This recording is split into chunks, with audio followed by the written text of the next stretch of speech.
طبعا مع بداية مسلسل جولة أخيرة لأحمد السقا وأشرف عبد الباقي، وركز أوي في أشرف عبد الباقي. في بداية المسلسل أنت بتحس نفسك في فيلم حلم العمر الأستاذ حمادة هلال، والأستاذ هلا فاخر ورا بتصوت وتقول مصر وبتاع، ولا هو المسلسل حاجة تانية خالص.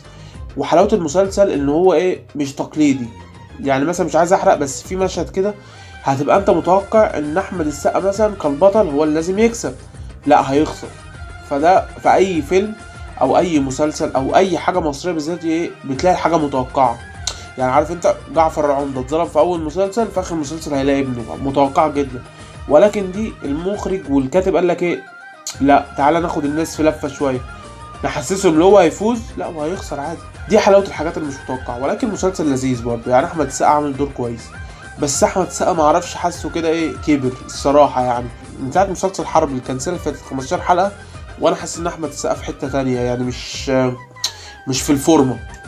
مين بقى اللي طلع معانا في الفورمه؟ هو اشرف عبد الباقي.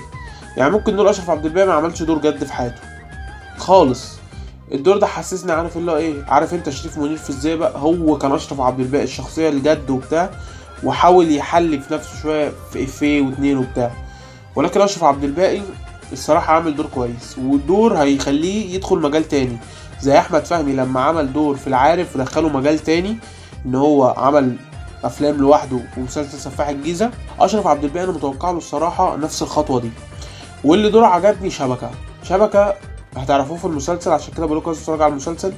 هو شخصيته حلوه، الشاب ده شخصيته حلوه وغامض كده اللي هو اتبنى هبل بس هو جد. فالصراحه المسلسل لذيذ، ومع اول 3 حلقات اهو متوقع ان المسلسل هينجح. ولكن يا ريت يبقى زي اول 3 حلقات، ما يبقاش اخر 7 حلقات. يعني انا مش عايز نهايه تقليديه. انا عارف انت موت لي البطل، بس ما تبقاش نهايه تقليديه ان البطل يفوز في الاخر. احنا مش في خير وشر، احنا في مسلسل عادي. يعني مش لازم الحته اللي مسيطره عندنا في السينما او الدراما ان البطل لازم يعيش في الاخر. ماشي، ده لو في قصه خير وشر، انما مش في بطوله شوارع لا مؤاخذه.